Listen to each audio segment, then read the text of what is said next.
Marcos Kitano Matsunaga nasceu em São Paulo em outubro de 1970. Ele estudou nos melhores colégios da região e depois foi estudar administração na Fundação Getúlio Vargas. Após terminar os estudos, sua família, que é herdeira da empresa alimentícia Ioki, passou para ele o controle da companhia. Alguns anos depois, já casado, Marcos conheceu Elise Araújo Giacomini, que depois utilizaria o nome Matsunaga. Eles se conheceram por um site de relacionamentos em que ela trabalhava como garota de programa. Elise foi amante de Marcos por 3 anos, quando o empresário decidiu se separar de sua esposa para se casar com Elise em outubro de 2009. Segundo depoimentos, o casal não teve brigas até meados de 2010. A situação começou a ficar conturbada quando Elise desconfiou estar sendo traída por Marcos e as brigas se tornaram frequentes. E o ápice aconteceu no dia 19 de maio de 2012, quando Elise cometeu um homicídio contra Marcos, que na época tinha 42 anos de idade. Ela confessou ter tirado a vida dele com um tiro na cabeça e esquartejado seu corpo, citando uma relação extraconjugal de Marcos como motivação para o crime. Ela foi condenada então a 19 anos, 11 meses e 1 dia de reclusão, mas cumpre a pena em liberdade condicional desde maio de 2022. O caso teve como uma das principais partes a perícia, que estudou e explicou como aconteceu aquela noite de crime. Para falar do assunto então, convidamos 2 pessoas, o perito criminal que trabalhou no caso, Ricardo Salada, e o apresentador de um dos maiores canais de casos criminais do Brasil, Beto Ribeiro.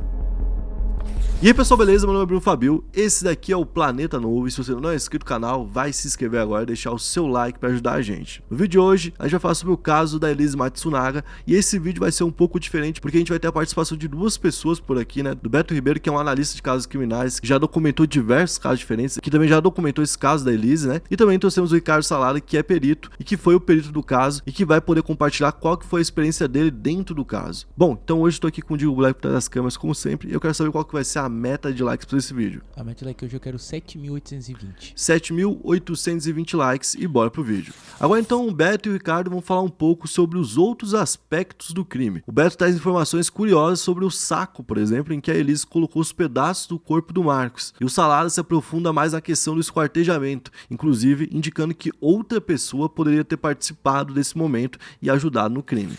Assim, no caso da Elise Matsunaga, a principal evidência do crime é a confissão dela. Uma coisa que é interessante de como eles encontram, como que a Elise acaba sendo encontrada, acaba sendo... Foi colocada contra a parede, ela não tinha mais como negar. Foi o seguinte, o Marcos Matsunaga ele é encontrado dentro de sacos de lixo, pedaços dele são encontrados, dentro de um saco de lixo muito específico, era um saco de lixo americano com um lacre, meio amarelo, vermelho, agora eu não lembro, que é aquele saco bem... que vem um lacre que fecha certinho e tudo mais. Então era um saco de lixo, não é aquele saco de lixo preto que todo mundo tem, é um saco de lixo muito fácil de ser encontrado que qualquer casa poderia ter. Era um saco de lixo com um desenho e uma personalidade. Quando encontram esses pedaços de corpos, esses sacos de lixo são apreendidos também. A polícia já começa a investigar o que poderia ter acontecido com o Marcos, uma vez que ele estava dado como desaparecido, possível sequestro, ele estava com a família vendendo a Ioki, e o delegado vai até a casa da Elise e do Marcos, chega lá. Segundo o delegado me conta, existe uma outra versão que é o que está no livro do Ulisses Campbell, que seria uma outra pessoa que encontra. O fato é que esse saco de lixo é essa peça fundamental. O delegado me fala que quando ele vai até a casa da Elise, ele começa a olhar o apartamento e tal, e pede para Elise, me dá as roupas que você estava naquele dia que ela sai pelo elevador. E ela pega, chega com as roupas, entrega para ele e fala assim, tá, tudo bem, mas me dá uma sacola, me dá alguma coisa. Ela chega e entrega um saco de lixo para ele. Bem aquela coisa, você que fica com lixo. Era o saco de lixo. Exatamente aquele encontrado com os pedaços de corpos do Marcos. Então, aquilo foi um fechamento muito importante. Ele falou, Elise, isso daqui, agora agora acabou, né? Porque no livro do Ulisses, segundo está lá explicando, quem vê isso é uma pessoa que trabalhava com ele quando eles ainda estão buscando o Marcos.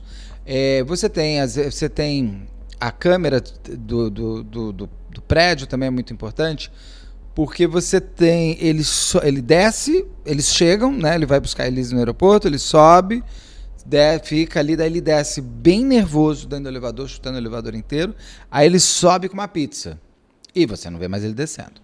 Então, assim, por mais que ela falasse que ele teria ido embora, mas por onde? Se ele saiu, alguma câmera tem que ter registrado. E a Elise, ela mantém ele vivo por muito tempo, que também, cara, através de e-mail, ela escreve e-mail, tem uma série de coisas assim. Então, era muito difícil de ela tirar o Marcos de dentro do apartamento como sendo local de crime. E ali, quando é visto tudo isso, com saco de lixo e tal, aí o Salada entra na perícia, quando encontra ali, ele encontra o vestígio de sangue, o caminho que o corpo fez até o quarto onde ele foi depois desmembrado. As evidências eram muito claras, não tinha como ela não tinha por onde ela fugir mais, né? Com relação ao esquartejamento, durante a reprodução simulada, a gente pediu uma orientação, quais foram as partes que ela... como ela teria realizado o esquartejamento. Ela teria começado pelos joelhos e a última parte seria a região do pescoço. Numa análise psicológica, tá, dessa situação, existe uma contradição, porque qualquer pessoa normal primeiro separaria a cabeça, realizaria a decapitação. Por quê? Porque você identifica o corpo que você está mexendo, retalhando, pela cara. Então, no momento que você retira a cabeça, aquela parte do corpo passa a ser menos individual, começa a ser simplesmente um corpo. Então isso aí é uma parte do psicológico, questão de subconsciente. Com relação aos tipos de cortes que foram realizados, eu tenho meu conhecimento, poderia fazer algumas afirmações pela minha experiência. Porém, nesse caso, eu prefiro citar o laudo do médico legista, uma pessoa de viver realmente trabalhando, mais de 40 anos, e ele diz no laudo, tá, está escrito lá para qualquer pessoa poder verificar, que ele cita alguns cortes foram realizados por pessoa que tinha conhecimento do corpo humano. E outros cortes foram realizados por pessoa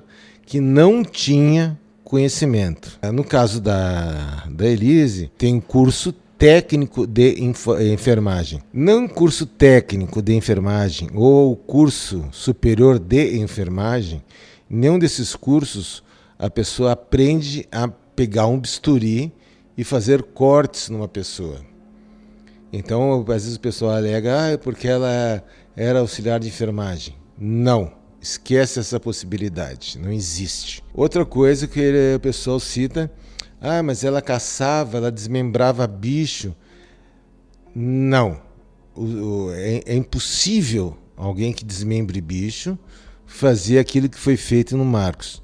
Você fazer uma secção na região do abdômen, separar para baixo todas as alças intestinais e para cima todos os órgãos nobres, não é alguém que é acostumado a picar, cortar animal conseguiria fazer. Um outro detalhe, nenhuma alça intestinal foi lesionada, toda a parte do intestino está intacta. Para fazer isso aí, teria que ser alguém, uma pessoa, com grande conhecimento do corpo humano. Então eu concordo com a posição que foi dada pelo médico legista, que diz que os cortes foram realizados por pelo menos 2 pessoas. Entende? Pela diferença dos cortes, pelo menos 2. Pode ter 3? Pode, mas pelo menos 2. Uma com conhecimento e outra sem conhecimento. De certa forma, seria uma impunidade, mas diria assim, num crime menor. Porque a participação dessa pessoa seria no esquartejamento, tá? Ou o que a gente chama de vilipêndio de cadáver. Ele não teria participado do homicídio, que é o crime maior, e nem também da ocultação de cadáver, um crime menor também. Então, vamos supor que se identifique quem seja o autor. Ele vai preso? Não. Tá? A Elise, pelo vilipêndio de cadáver e pela ocultação de cadáver, ela foi condenada a 1 ano e pouco com esses 2 crimes. Então, uma pessoa só com crime de auxiliar no esquartejamento, ela pode ser condenada, mas não vai ficar presa, não vai acontecer nada com ela. E por vez, aí eu não acompanhei a investigação, foi aberto um inquérito na época para investigar a provável segunda pessoa, que foi dada pelo médico legista, mas aí eu, até por não ter tido um resultado, eu acredito que foi negativo, que não conseguiram identificar. Entende? Não acompanhei essa investigação, mas também não foi até onde eu sei, identificado essa pessoa que teria colaborado com a Elise. Nessa parte da conversa, o Beto vai nos trazer um pouco do contexto por trás do crime e os possíveis gatilhos para que a Elise tomasse essa decisão. Aqui eu vou entrar com a minha suposição em cima do que eu já estudei, já entrevistei, já li, já falei. A própria Elise Matsunaga fala no documentário da Netflix que que assim, é claro que não foi premeditado. Ela fala, eu não sou burra. Se eu quisesse premeditar, a gente saía pra caçar, pegava e dava um tiro de 12 na cara dela. Ela ainda fala com uma vontade, assim. Aquilo tudo é um crime extremamente, na minha opinião, um crime em violenta emoção. Ela estava muito brava que ela estava sendo traída, porque ela já sabia o que ia acontecer com ela, uma vez que ela um dia foi a amante. E ela sabia que aquele cara ia trocar ela pela nova amante dela. Eu brinco de ele do serial do TR4, porque toda nova namorada ou para a mulher atual, ele dá uma TR4. Então a Elise tinha uma TR4 preta, ela também tinha uma TR4 preta. E ela sacou que, assim como foi com ela 3, 4 anos antes, ia ser com ela, aquele fim ia ser o mesmo. O que vai muito, assim, a Elise, ela tinha uma coisa assim, ela já estava com uma advogada para fazer a separação do Marcos. Essa advogada entrou no dia seguinte com mandado de segurança para ele não poder entrar mais no apartamento, porque, segundo a Elise diz, ele o tempo inteiro falava que ia tirar a filha dela. E a filha que humaniza, de fato, a Elise Matsunaga. E é a grande argumentação dela para ela ter ficado tão nervosa, porque o Marcos tinha dinheiro, o Marcos era poderoso, o Marcos daquilo lá, ele ia tirar a minha filha de mim, a minha filha era o meu bem maior. Que eu sempre questiono o seguinte, o Marcos, a primeira mulher dele, ele largou a primeira filha, mandou ela lá para o Rio Grande do Sul e nunca mais viu essa menina, dava nada para aquela mulher. Talvez com ela ele gostasse de fazer um pouco mais de sofrimento. Pode ser que ele usasse esse tipo de argumentação. Se ele faria, a gente não sabe, porque não tem realidade paralela. Mas o real ela tinha medo que a chantagem do Marcos fosse real, ela já tinha provas de que ele estava traindo ela por uma mulher bonita, o que deixou ela ainda mais enfurecida, que é quando ela desliga o telefone na cara do detetive particular dela, que ele fala, eles estão no restaurante japonês, ela no meu restaurante japonês, que era o restaurante que ela tinha achado, e ela fala, ela é bonita? E o cara fica meio hesitando, fala, não, veja bem, ela falou, ela é bonita? Aí ele fala, ela é bonita. Ela desliga o telefone e resolve voltar para São Paulo. Ela ainda ia ficar mais um tempo lá com a família dela para entrar com esse mandado de segurança para ela poder chegar na casa dela e o Marcos não poder mais subir. Aquilo enfurece ela. Ela volta para casa e eles devem ter tido uma briga muito forte.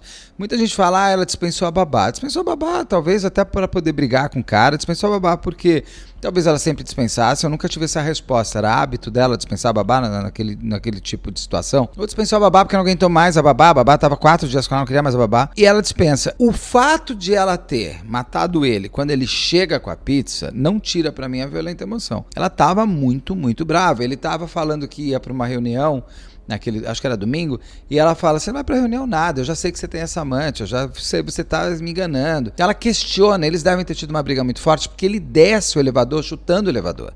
Ele sobe muito bravo da vida dele. A Elise diz que eles comem a pizza e ele vai pra cima dela e ela atira. A possibilidade mais real é de que quando ele entra no apartamento, ela atira na cabeça dele de cima para baixo. O tiro é de cima para baixo, então, e ele era muito mais alto que ela. Para ela entrar com essa possibilidade, ela tem que criar uma nova versão de ela ter conseguido um homem muito mais alto que ela, ter dado um tiro de cima para baixo, a não ser que ela tenha subido na porta da entrada. A arma naquela casa era um objeto muito fácil, ele morria de medo de ser sequestrado, ele tinha uma tara por arma, ele tinha arma em todos os lugares da casa. Aquela pistola que ela mata ele é uma pistola dela, que estava num móvel muito rápido para ela pegar e atirar. Então, e ela era uma excelente atiradora, muito melhor que ele, por sinal. Então, tudo culminava para que uma pessoa, numa violenta emoção, acabe numa tragédia, num crime bárbaro, porque tudo é muito fácil. A arma está ali, ele vai entrar, ela já está... Eu não sei o que eles falaram antes, a um ponto de ela falar, eu vou matar esse cara vai... Até que ponto ele construiu a Elise como assassina dele? Que é o que eu muito bato na tecla, as pessoas, não estou dizendo que está certo, ela tem que matar, mas até que ponto ela foi construída como assassino, e até que ponto muitas vezes a gente constrói o nosso próprio assassino, ou a gente é construído como assassino, cada um tem o seu ponto de equilíbrio de emoção. E ela tem muito forte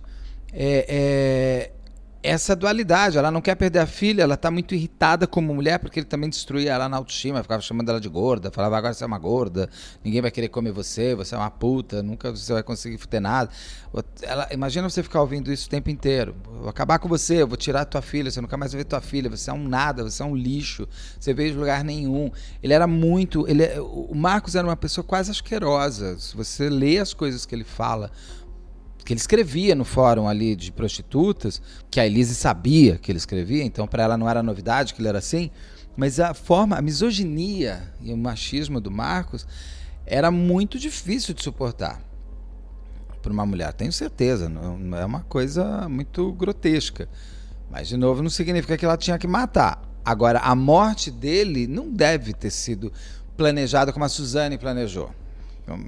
Entendeu? Não foi premeditada. Muita gente quer botar uma premeditação como se fosse... eu acho que até o esquartejamento, ela não faz em seguida, ela para, ela dorme, ela deita. E ela deve ter ficado pensando como agora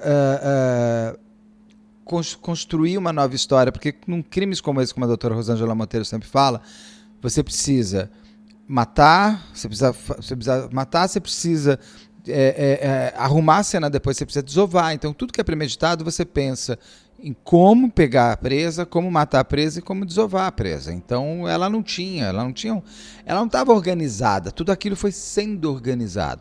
A única coisa que ela tinha eram as provas de que aquele homem traía ela, e ela usaria aquilo para tentar destituir dele o poder de vítima dentro da família, o que não deu certo de alguma maneira.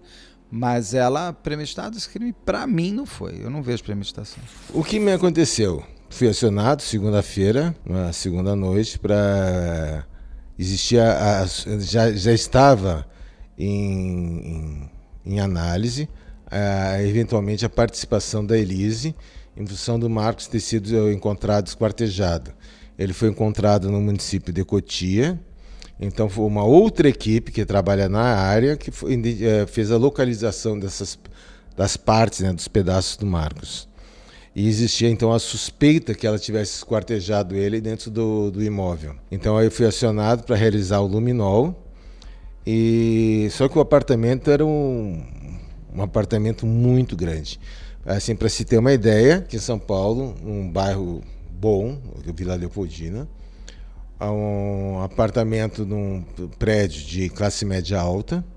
Eram 2 blocos, cada bloco com 2 apartamentos por andar. O Marcos pegou as 2 coberturas de um bloco, ele reformou e fez um apartamento único. Então, era uma monstruosidade o apartamento. Tá? Monstruosidade assim, pelo tamanho e, na minha opinião, pelas divisões dos ambientes também horríveis. Passou assim pela cabeça o local mais indicado, mais propício para você esquartejar uma pessoa e ter o controle do sangue que escorre seria dentro de uma banheira. Só que o que acontece? Em todos os dormitórios eram suítes, tinham seu banheiro e todos os banheiros tinham banheira, para ajudar bastante o trabalho pericial. Então, no primeiro dia, nós fizemos a parte superior, tivemos negativo para sangue, e foi então os investigadores que trabalham junto, né, fazendo outras atividades, identificaram que o colchão da cama da Elise havia sido trocado. Então a gente deu aquele estalo, ele matou na cama, no colchão, então vamos atrás desse colchão. E se descobriu, os investigadores levantaram a informação de que ela havia dado esse colchão para uma funcionária dela. Essa funcionária morava longe, muito longe. E na madrugada nós fomos até a casa dessa funcionária, foi localizada e fizemos luminol no colchão, achando que ia brilhar aquele colchão. E ao acaso deu negativo. Então aquela frustração da equipe como um todo. Na terça-feira, eu e a fotógrafa Thelma fomos até o DHPP, falamos com o delegado para reagendar, para a gente continuar o nosso trabalho, que tinha que fazer todo o apartamento no piso inferior. E no momento que isso aí ficou agendado então para quarta-feira, e aí quando ele traz a Elise já estava detida com prisão temporária, comento com ela que nós vamos fazer no piso inferior, e ela acaba confessando, até para ter um benefício da lei.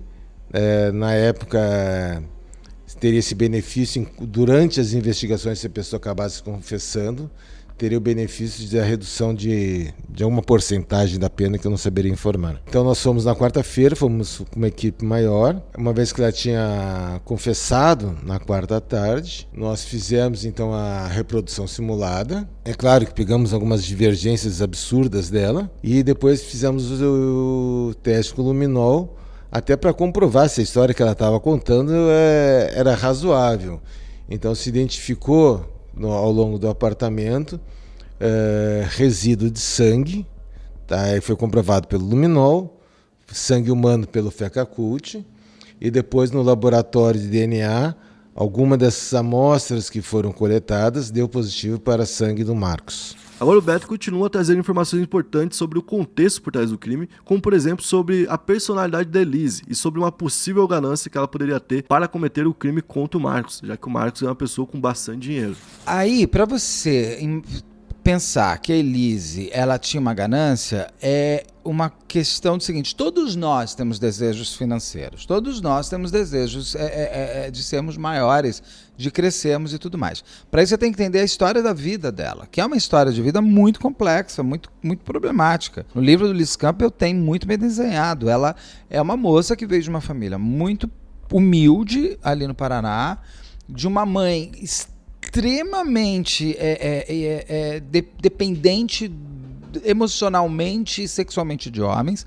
O tempo inteiro aquela mulher tinha que ter um homem do lado dela.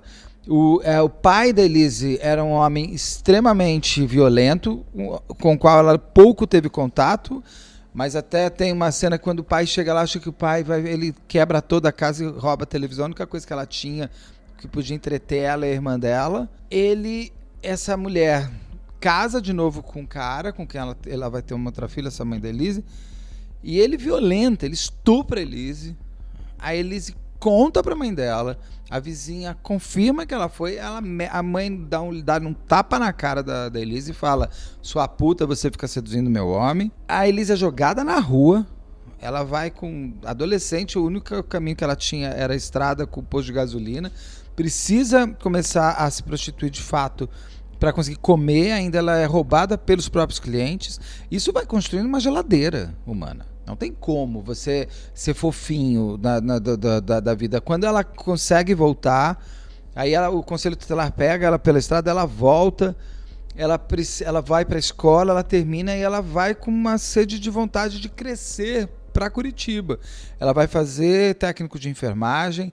Ela tinha ainda o desejo de crescer como uma trabalhadora como todo mundo, mas ela é muito inteligente, a Elise. A Elise tem uma inteligência muito forte. Tanto que depois ela se forma em São Paulo em Direito e tal. Só que ela vê ali uma possibilidade maior de um crescimento financeiro mais imediato. Ela vê uma outra enfermeira, uma outra técnica de enfermagem, sempre com carrão. E ela pergunta para essa mulher: como é que você consegue ter dinheiro? Ela explica: olha, eu tenho clientes que me pagam muito bem. Vamos ter clientes. Como assim ser puta? Ela nem se percebia a possibilidade de ser uma puta de luxo. Aquela coitada, em São Paulo não conseguiu ser. Ali ela foi entendendo a possibilidade, mas, por exemplo, tinham enfermeiras que se utilizavam, técnicas de enfermagem que ela conhecia, que se utilizavam de idosos que elas cuidavam para roubar os idosos. A Elise nunca roubou. A Elise podia ter entrado nessa máfia mais fácil também de ficar cuidando de idoso para roubar idoso. E ela era super carinhosa com os pacientes dela, eles falam isso. Então, assim, ela queria ganância. O que é ganância? Né?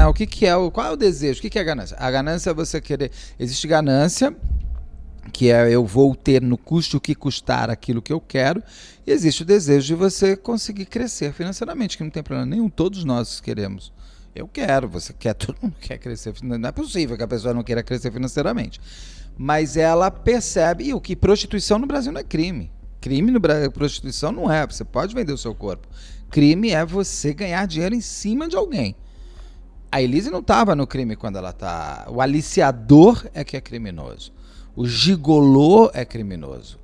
Ela não está no crime, ela só foi exercer mais um freela ali para conseguir a grana.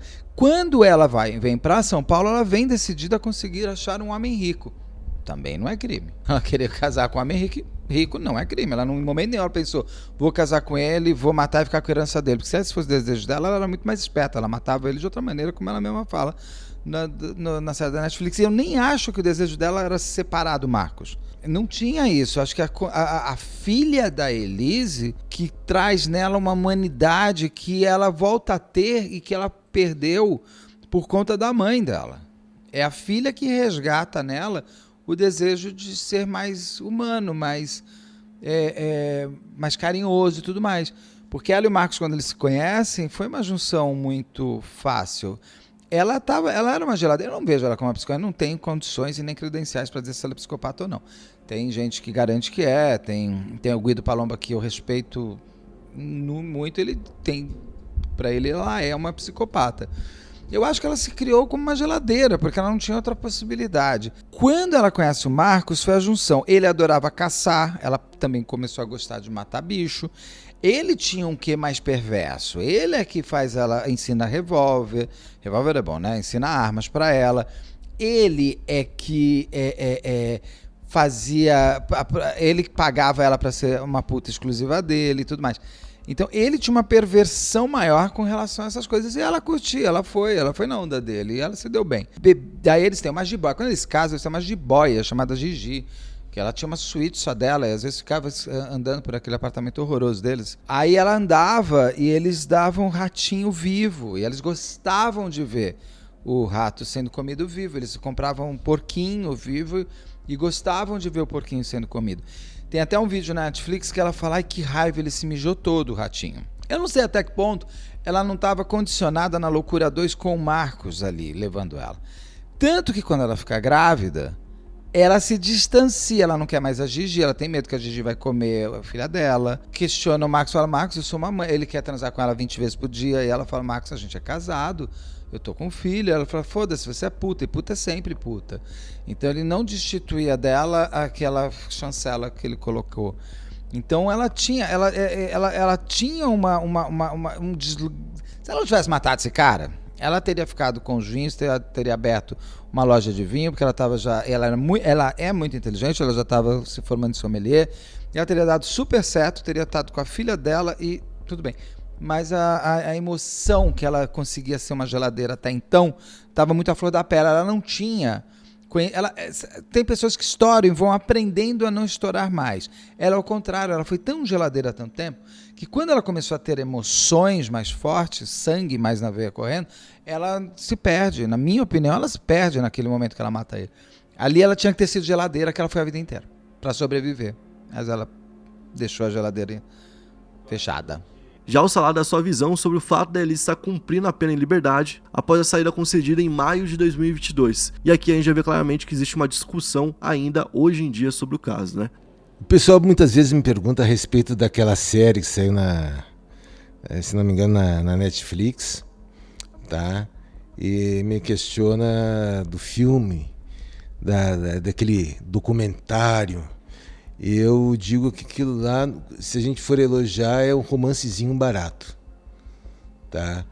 É um romancezinho sem vergonha, onde tentaram trazer uma Elise inocente, tranquila, uma boa gente. O pessoal esquece que ela cometeu um crime bárbaro, esquartejou o marido, aquela pessoa que ela dizia que amava, por questões financeiras. Então é um crime bárbaro, um crime monstruoso, tá?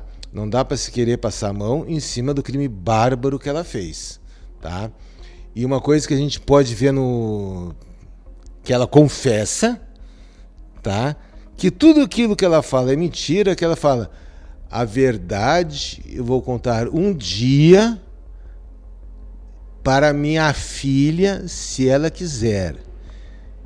Como para bom entendedor a minha palavra basta, o que ela conta é mentira, que a verdade ela vai contar só para a filha, né? Então, às vezes, as mulheres, olha, ela tinha um relacionamento abusivo, porque tadinha, ela sofria.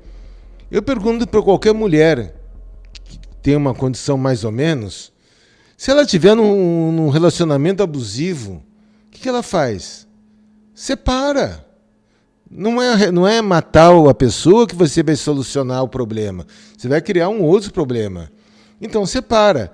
Só que o problema é que ela separando, ela não ia conseguir manter a vida de luxo que ela tinha. Ela ia ter que trabalhar. Isso aí era demais para ela. Porque, afinal, a gente tem que entender que ela é formada em Direito, ela é bacharel.